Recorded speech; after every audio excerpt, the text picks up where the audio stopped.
হরিরির সম্পদ জব্দ করার পরিকল্পনা নিয়েছে সৌদি আরব। লেবাননের প্রধানমন্ত্রী সাদ হরিরির সম্পদ জব্দ করার পরিকল্পনা নিচ্ছে এখন থেকে সৌদি আরব।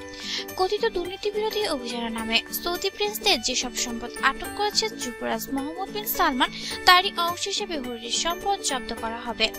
সৌদি সরকারের ঘনিষ্ঠ কয়েকজন সূত্রে বরাত দিয়ে দি নিউজ আরব এক প্রতিবেদন জানিয়েছে, হরিরি এখন যেসব সম্পদের মালিক তা আটক করার পরিকল্পনা করছে রিয়াদ।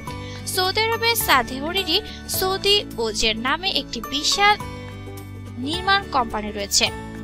প্রতিবেদনে বলা হয়েছে, যেসব কোম্পানির মালিকানা দুর্নীতির সঙ্গে জড়িত তাদের পুনর্গঠনের কাজ অব্যাহত রয়েছে। এই অভিযানে বিন লাদেন গ্রুপ দিয়ে শুরু হয়েছিল এবং তা এখন ওজরের কোম্পানির দিকে এগিয়ে যাচ্ছে। লেবাননের প্রধানমন্ত্রী পদ থেকে হরিরিকে সরিয়ে দিতে ব্যর্থ হয়ে সৌদি সরকারি পরিকল্পনা নিয়েছে।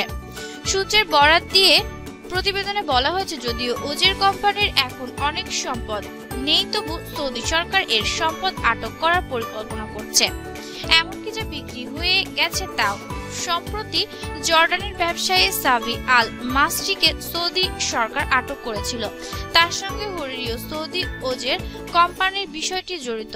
মাসরি হচ্ছেন জর্ডানের সবচেয়ে প্রভাবশালী ব্যবসা এবং তার বিপুল বিনিয়োগ রয়েছে সৌদি আরবে। সাদ হরিরি সৌদি এবং লেবাননের নাগরিকত্ব রয়েছে এবং দীর্ঘদিন ধরে সৌদি আরবের সঙ্গে তার রাজনৈতিক ও অর্থনৈতিক সম্পর্ক রয়েছে।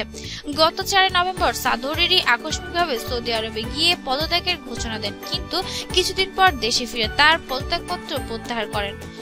ব্যাপকভাবে ধারণা করা হয় সৌদি চাপের মুখে তিনি পদত্যাগপত্রের ঘোষণা দিয়েছিলেন। দর্শক, এ বিষয়ে আপনার মূল্যবান মতামতটি কমেন্টের মাধ্যমে আমাদের সাথে শেয়ার করুন। এই বিষয়ে আরো সব লেটেস্ট আপডেট নিউজ জানার জন্য আমাদের চ্যানেলটি সাবস্ক্রাইব করে আমাদের সাথে থাকুন। আর হ্যাঁ বন্ধুরা, ভিডিওটি অবশ্যই লাইক ও শেয়ার করতে ভুলবেন না।